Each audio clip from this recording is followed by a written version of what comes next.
My name is Lauren Carter, and at 41, the echo of my sister's laughter from that sweltering August night still lingers in my memory, sharp, mocking, triumphant, when she believed she had finally dismantled me in front of everyone whose opinions shaped our family's hierarchy.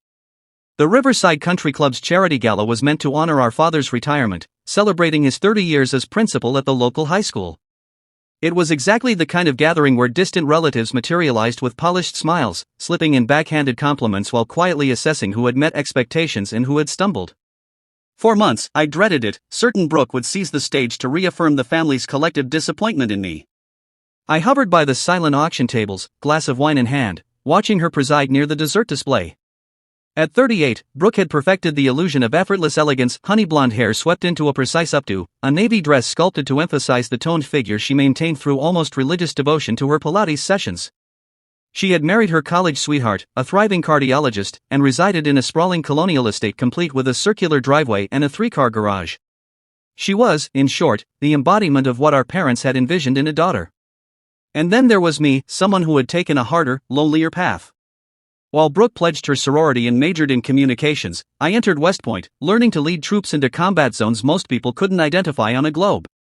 When she mapped out her dream wedding, I was earning jump wings and a Ranger tab. While she was arranging furniture in her first home, I was commanding a forward operating base in Afghanistan, making choices that determined who returned alive. Yet none of this seemed to matter to them.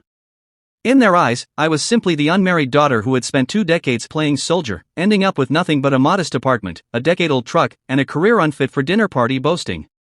Lauren. My mother's voice, Evelyn Carter, sliced through the ambient chatter as she approached, Linda Hayes, our former neighbor, at her side. She was just asking about you. I forced a smile. Linda had been asking about me for as long as I could remember, always in that tone suggesting she was performing some charitable duty toward the family's disappointment. How nice to see you, dear, she said, her eyes conducting a practice scan, cataloging flaws like items on a list. I heard you're still overseas, doing your military thing. Not anymore, I replied evenly. Stateside now. Oh, lovely. And you're still in that little apartment near the base? Before I could answer, Brooke appeared with the precision of a shark scenting blood. Actually, Linda, she said sweetly, Lauren's been going through a few challenges, haven't you, sis? A familiar tightness gripped my chest. This was Brooke's game of choice, death by 1,000 cuts, her remarks cloaked in sisterly concern, each one strategically dismantling my image. I'm fine, Brooke. Are you, though? That sugar-coated tone was enough to make my teeth ache. Living paycheck to paycheck, no stable home life, still chasing dad's approval even though he's retired? Linda's eyebrows climbed higher. Oh my, that is unfortunate. Brooke's smirk widened. Some people never realize there's a real world beyond the military bubble. Authority there doesn't automatically translate into civilian life, or it actually matters. My mother shifted but didn't defend me, she never did. Disappointment had colored her view since the day I'd chosen West Point over the state university's full scholarship, horror deepening when I deployed, and reaching its peak when I declined a teaching post to remain in the army. To her, I had chosen strangers over family, instability over safety, betrayal, pure and simple. Linda tried for civility. Well, I'm sure Lauren's learned useful skills. Oh, she has, Brooke's laugh was like nails on glass. She can march in formation and follow orders. Very handy if she ever wants small security work. By now, the circle of onlookers had swelled to cousins, family friends, dad's former colleagues, watching with the fascinated focus reserved for public spectacle. Brooke, I murmured, maybe we should.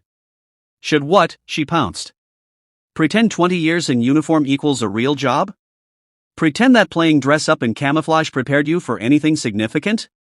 The room hushed, even the music fading. You know what's truly sad? Brooke's voice rang out.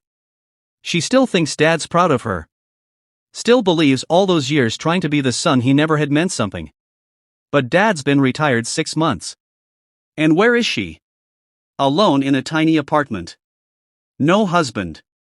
No kids. No career. Just some cheap medals and a pension.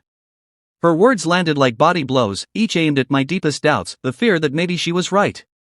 At least I built something real, she added, motioning toward her husband. A family. A meaningful life.